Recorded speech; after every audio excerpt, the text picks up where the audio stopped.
어제 말씀을 보면 하나님의 자녀요, 하나님께 속한 자는 의를 행하는 자요, 형제를 사랑하는 자라고 말씀을 했습니다.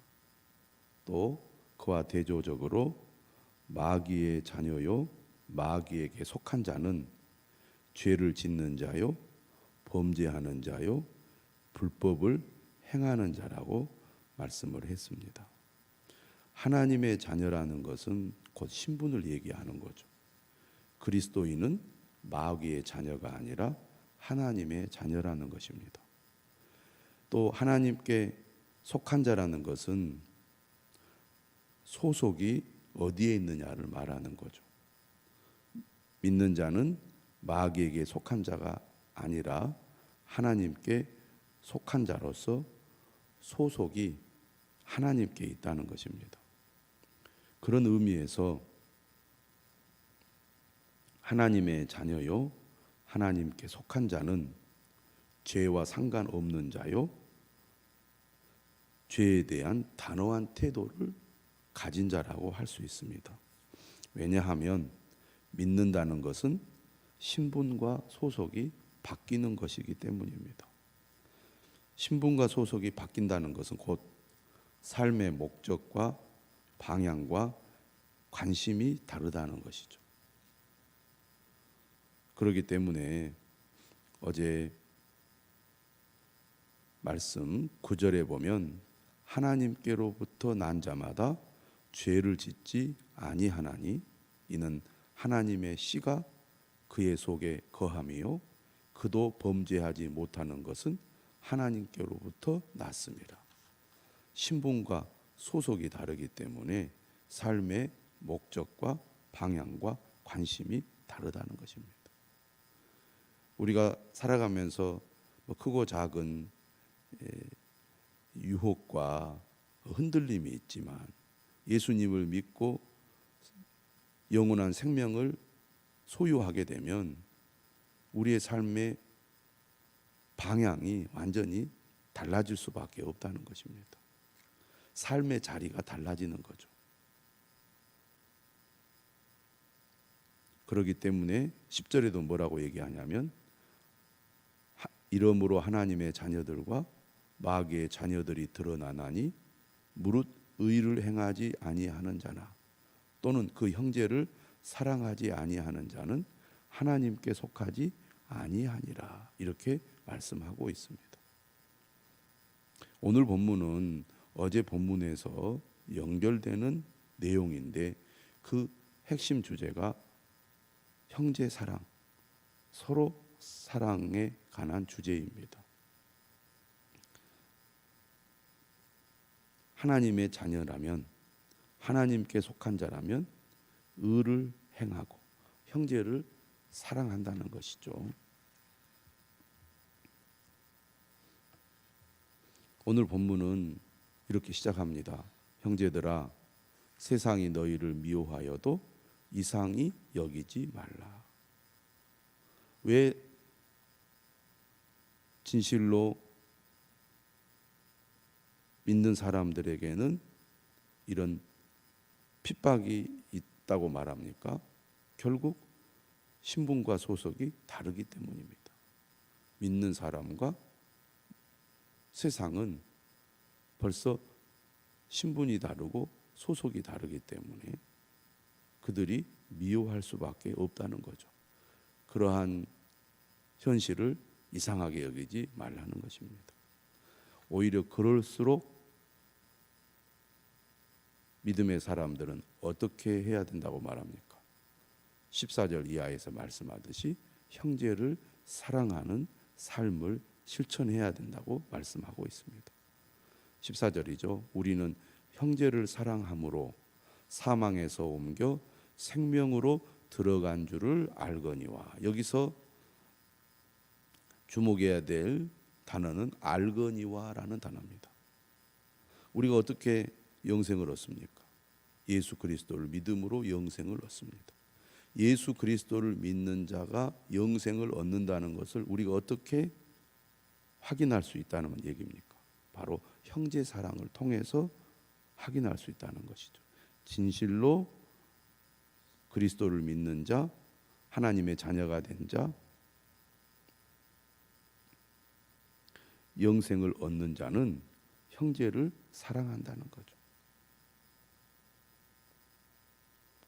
하나님께서 사랑이시기 때문에 하나님의 자녀도 당연히 형제를 사랑하는 삶을 살게 된다는 얘기입니다. 그러므로 15절 그 형제를 미워하는 자마다 살인하는 자니, 이 말씀은 예수님께서 산상수훈을 통해서 분명하게 말씀하신 거죠. 형제를 미워하는 것이 곧 살인하는 것이라고 말씀하셨습니다. 살인은 큰 죄죠. 하나님의 계명을 어기는 것입니다. 그러므로 살인하는 자마다 영생이 그 속에 거하지 아니하는 것을 너희가 아는 바라. 또 여기서도 안다는 표현을 사용하고 있습니다. 예수님을 믿으면, 영생을 소유하면, 하나님의 자녀가 되면 그 신분과 소속이 달라지기 때문에 삶의 목적과 방향과 삶의 자리가 달라진다는 것이죠. 그것이 스스로도 알 수 있고 또 공동체 안에 있는 형제들에게도 드러난다는 얘기입니다. 무엇을 말하려고 합니까? 진실로 예수 그리스도를 믿습니까? 하나님의 자녀입니까? 여러분 안에 영생이 있습니까? 그렇다면 형제를 사랑해야 한다는 것이죠. 16절입니다. 그가 우리를 위하여 목숨을 버리셨으니. 그는 누구죠? 예수 그리스도입니다. 예수님께서 형제 사랑의 본을 보이셨습니다. 그가 우리를 위하여 목숨을 버리셨으니 우리가 이로써 사랑을 알고, 예수님께서 형제를 위하여 목숨을 버리는 사랑을 실천함으로 우리가 하나님의 사랑이 얼마나 큰지 알게 되었다는 것입니다. 오늘 안다는 말이 반복돼서 나오고 있죠. 그러므로 우리도 형제들을 위하여 목숨을 버리는 것이 마땅하니라. 마땅하다고 말씀하고 있죠. 참 어려운 말씀인데 마땅하다고 하니까 한편으로는 당황스럽습니다. 진정한 사랑은 예수님을 본받아 목숨까지 버릴 수 있는 것, 이것이 진정한 사랑이라는 거죠. 선교사들이 복음을 전하다가 순교를 당합니다. 그들은 16절의 말씀을 몸소 실천한 사람들이라고 하겠습니다. 진정한 형제 사랑은 무엇입니까? 형제가 멸망하지 않고 영생을 얻도록 돕는 거죠. 진정한 사랑은 그의 생명을 구원하는 것이죠. 이를 위해서 목숨을 버리는 것을 아깝게 여기지 않는 것입니다. 17절은 야고보서의 말씀과 같은 맥락의 내용입니다. 누가 이 세상의 재물을 가지고 형제의 궁핍함을 보고도 도와줄 마음을 닫으면 하나님의 사랑이 어찌 그 속에 거하겠느냐. 진정한 형제 사랑은 말과 혀로만 사랑하는 것이 아니라 행함과 진실함으로 하는 것이라고 18절은 말씀하고 있습니다. 교회 공동체는 어떤 공동체여야 한다는 겁니까? 바로 사랑의 공동체여야 한다는 것이죠.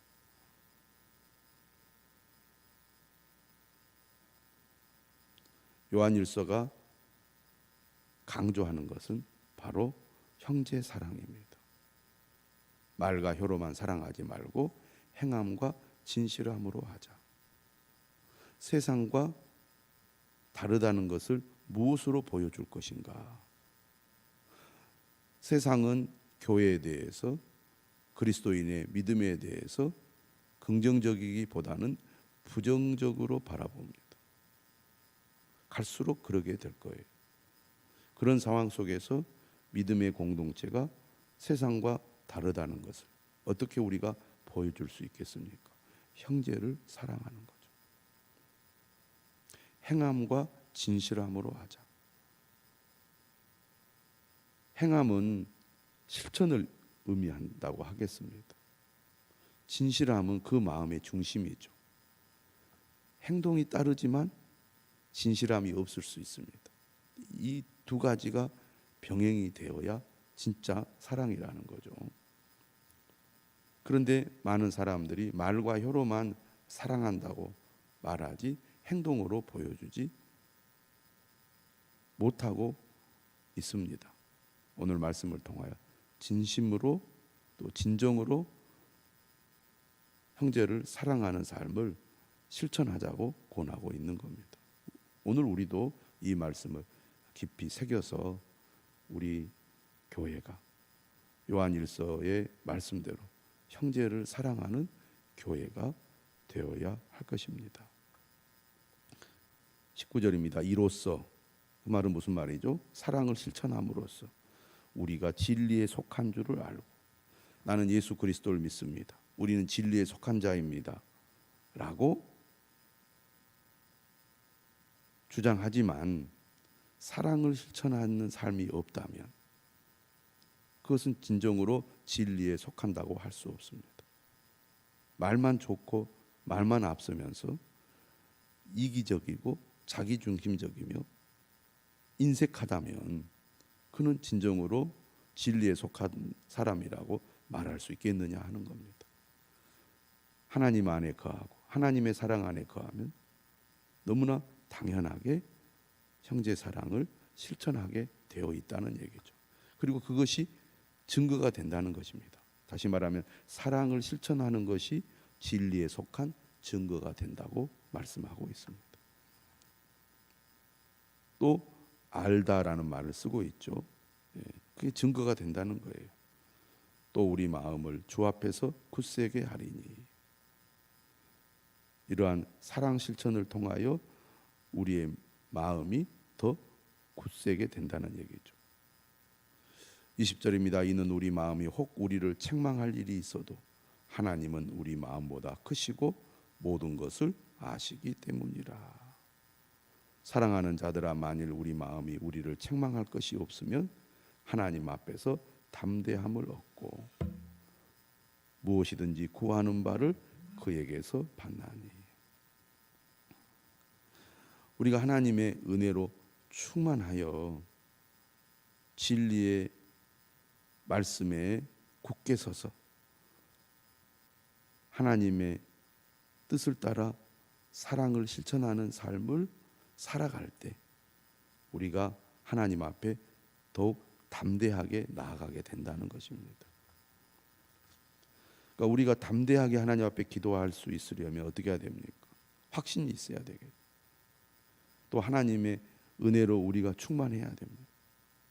주님이 우리의 죄를 다 용서해 주셨다는 확신, 그리고 내가 하나님의 은혜로 충만하여 하나님의 말씀을 따르며 살아가고 있다는 그 확신이 우리 안에 클수록 더 담대하게 하나님 앞에 기도하게 되고, 그러한 믿음에서 나오는 기도를 하나님께서 응답해 주십니다. 그래서 22절 하반절 이렇게 얘기해요. 이는 우리가 그의 계명을 지키고 그 앞에서 기뻐하시는 것을 행함이라. 주님 안에 거하고 주님의 생명이 우리 안에 충만할수록 우리는 하나님의 말씀을 따르고 순종하는 삶으로 나아가게 된다는 것입니다. 그리고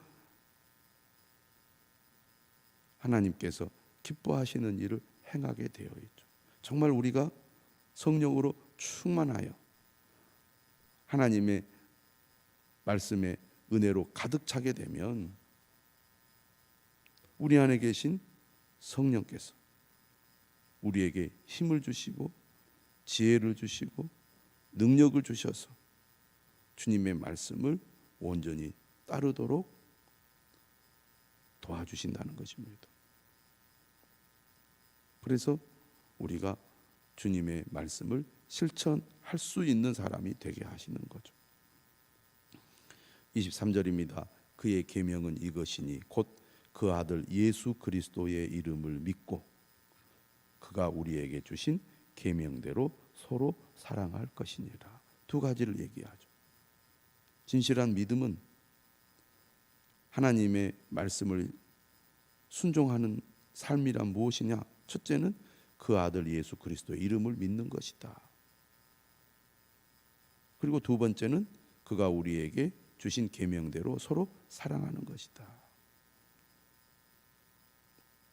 형제 사랑을 이야기하면서 오늘 23절 말씀은 서로 사랑하라 이렇게 말씀하고 있습니다. 내일 본문에도 이 주제가 이어지지요. 하나님의 사랑을 이야기하면서 서로 사랑하라고 말합니다. 서로 사랑하라는 말은 사랑의 대상이 있다는 것입니다. 사랑합니다. 그냥 추상적으로 우리가 그저 인사하는 말로만 끝나는 게 아닙니다. 서로 사랑하라는 것은 내가 그리스도 공동체 안에서 분명히 사랑을 실천할 대상이 있다는 거죠. 서로 사랑하라. 그 말은 또 내가 먼저 사랑을 실천하라는 말입니다. 주는 사랑이 먼저라는 거죠. 서로 사랑하라. 그 말은 우리가 형제의 사랑을 받을 줄도 알아야 된다는 얘기입니다. 서로 사랑하려면 사람에 대한 관심과 이해가 있어야 됩니다. 소통할 수 있을 때 사랑할 수 있습니다. 지도력을 가지려면 소통 능력을 키워야 합니다. 서로 사랑하려면 먼저 소통할 수 있어야 되고, 그리고 공감하는 마음을 가져야 돼. 그래야 사랑이 가능합니다. 영적으로 또 정서적으로 미성숙하다는 것은 소통 능력이 결여됐다는 것이고 공감 능력이 부족하다는 거거든. 이 능력을 키워야 됩니다. 사람에 대한 관심을 가지고 사람의 마음을 헤아리려는 자세를 가져야 돼요. 그래서 공감해주고 또 서로 사랑하려면 함께 동행해야 되겠죠. 또 협력할 줄 알아야 돼요. 그리고 사랑을 실천하는 데는 인내가 또 중요합니다. 그리고 책임감이죠. 끝까지 돌보고 기도해주고 돕고 관심을 가짐으로써 믿음에서 멀어지거나 거짓 교사나 적그리스도에게 속아 넘어가지 않도록 세상에 빠져서 믿음을 저버리지 않도록 끝까지 책임감을 가지고 사랑해 주는 것, 그것이 서로 사랑을 실천하는 것이라고 하겠습니다. 그의 계명을 지키는 자는 주 안에 거하고 주는 그의 안에 거하시나니 우리에게 주신 성령으로 말미암아 그가 우리 안에 거하시는 줄을 우리가 아느니라.